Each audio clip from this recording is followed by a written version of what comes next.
रहीम अस्सलाम वालेकुम नाज़रीन, मेरा नाम कासिम अली है और आज मैं और अब्दुल रऊफ़ साहब इकबालपुर के शहर में घूम फिर रहे थे। यहाँ की सड़कें, यहाँ की जो गलियाँ बाज़ार हैं, क्योंकि हम इकबालपुरी हैं तो इनसे प्यार करते हैं इन चीज़ों से।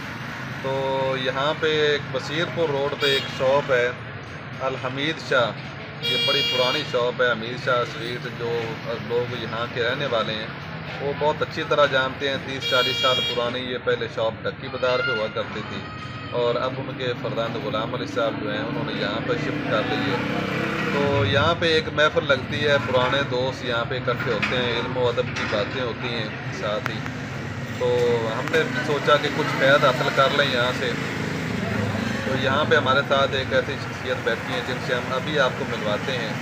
तो मिलवाने का ख्याल क्यों आया वो मैं पहले आपको अर्ज़ कर देता हूँ। तो उनसे मैंने हाल चाल पूछा कि सर कैसे हैं आप, तबीयत आपकी कैसी रहती है। क्योंकि ये बात रस्मन नहीं पूछी, इस लिहाज से पूछी कि अमूमी तौर पे आजकल जो चीज़ें हम खा रहे हैं या जो हमारा खुराक है या लाइफस्टाइल है, 40+ हो जाने के बाद दो अमराज जो है ना वो अमूमी तौर पे बंदा शिकार हो जाता है, एक ब्लड प्रेशर और एक शुगर। तो उन्होंने बड़ी अहम बात की, वो मैं अभी आपको उन्हीं की ज़बानी सुनवाऊँगा। उन्होंने कहा कि मेरी उम्र तकरीबन 70 के करीब हो चुकी है, लेकिन मैं इन दोनों अमराज से ही बचा हुआ हूँ। तो मैंने पूछा कि ये कैसे मुमकिन हुआ।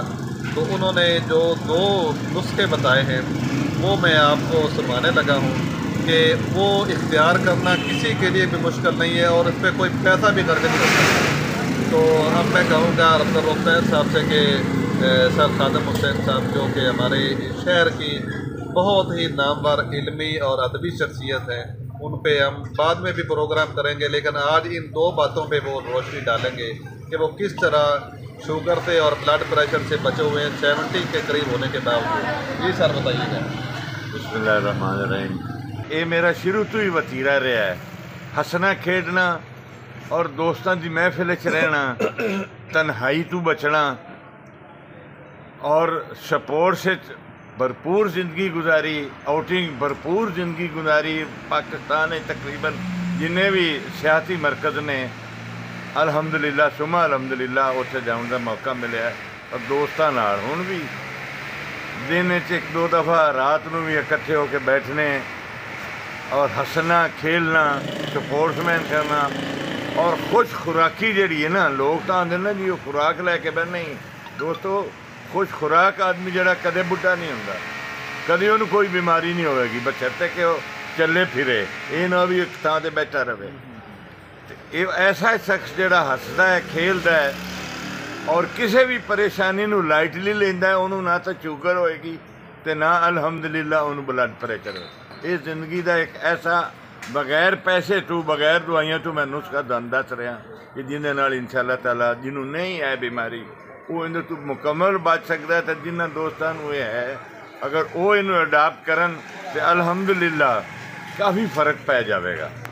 सर ने फरमाया कि खुश खुराकी भी ज़रूरी है तो अपनी हैल्थ को ठीक रखने वास्ते दोस्तों के नाल गपशप करना, उन्होंने टाइम गुजारना भी ज़रूरी है। अज असी एंगजाइटी का शिकार हैं और असी मुख्तलिफ बीमारी का शिकार हैं, तो उनके एक बहुत बड़ा किरदार ये हुई है कि असी अपना लाइफ स्टाइल जो ना वो बड़ा महदूद कर लिया और बजाय खुश खुराकी दे असी खुराकां छड़ दित्तियां ने। हुण तो साडी जिहड़ी मैडिकल साइंस भी कह रही है कि देसी घ्यो खाओ। 40 साल धोखा दे के ये कह के देसी घ्यो नुकसान दिंदा है, ये होंदा वो होंदा है, पता नहीं कितनी बीमारियां गिणाते सन। हुण उही जिहड़े साइंसदान ने मैडिकल साइंस दे वो कह रहे हैं कि देसी घ्यो वर्गा घ्यो पूरी दुनिया च नहीं है, हर आयल नालों बेहतर है। इस तरह गोश्त, दुध, ये सारिया चीज़ां इंसानों वास्ते अल्लाह ने बनाइया ने और उन्होंने तो बचना नहीं चाहिए बल्कि उन्होंने इस्तेमाल करना चाहिए।